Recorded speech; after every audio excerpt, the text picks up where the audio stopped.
নরসিংদীর পলাশেরডাঙ্গায় আরএফএল এর কারখানায় অগ্নিকাণ্ডের ঘটনা ঘটেছে। আগুন নিয়ন্ত্রণে ফায়ার সার্ভিসের 4টি ইউনিট ও কোম্পানিটির নিজস্ব দমকল বাহিনী কাজ করছে। শুক্রবার 30 আগস্ট বিকেল 5টার দিকে এই অগ্নিকাণ্ডের ঘটনা ঘটে। বিষয়টি গণমাধ্যমে নিশ্চিত করেছেন পলাশ ফায়ার সার্ভিস স্টেশনের অফিসার সাদেকুল বারী। পলাশ থানার ফায়ার সার্ভিস জানায়, পলাশ ফায়ার স্টেশনের 2টি এবং মাধবদী ফায়ার স্টেশনের 2টি সহ মোট 4টি ইউনিট আগুন নিয়ন্ত্রণে কাজ করছে।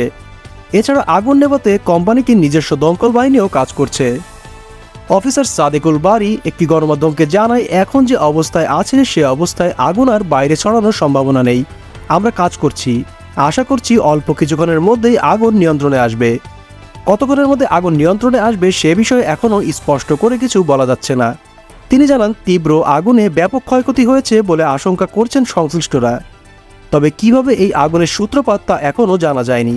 ক্ষয়ক্ষতির পরিমাণ ও কেউ হতাহত হয়েছে কিনা এ বিষয়ে খোঁজ নিয়ে জানানো হবে। এর আগে শুক্রবার 23 আগস্ট বিকেলে কুমিল্লার পদুয়ার বাজার বিশ্ব রোড এলাকায় প্রাণ আরএফএল কোম্পানির একটি ডিপোতে ভয়াবহ অগ্নিকাণ্ডের ঘটনা ঘটে। জানা যায়, দুপুরের পরপরই আচমকাই দাও দাও করে আগুন জ্বলে ওঠে প্রাণ কোম্পানির ডিপোতে। এ সময় প্রাথমিকভাবে আগুন নেভানোর চেষ্টা করে স্থানীয়রা। পরে তা দ্রুত ছড়িয়ে পড়লে ফায়ার সার্ভিসকে খবর দেওয়া হয়। ফায়ার সার্ভিস একটি ইউনিট দীর্ঘক্ষণ চেষ্টা চালিয়ে আগুন নিয়ন্ত্রণে আনে। ডিপোর ইনচার্জ মোহাম্মদ ফোরকান বলেন, সবাই কাজ করেছিল। দুপুর 1:50 দিকে বিকট শব্দ হয়, এরপর আগুন ধরে যায়। কোথা থেকে আগুন লাগে তা আমরা নিশ্চিত নই।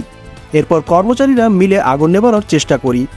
তাতে কাজ না হলে ফায়ার সার্ভিসকে খবর দেই। প্রথমে তাদের একটা ইউনিট কাজ শুরু করে, এরপর আরও 3 ইউনিট যোগ দেয়।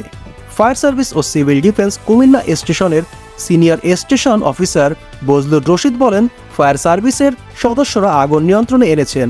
কিভাবে আগুনের সূত্রপাত তা নিশ্চিতভাবে বলা যাচ্ছে না, এখনও ধোঁয়া বের হচ্ছে।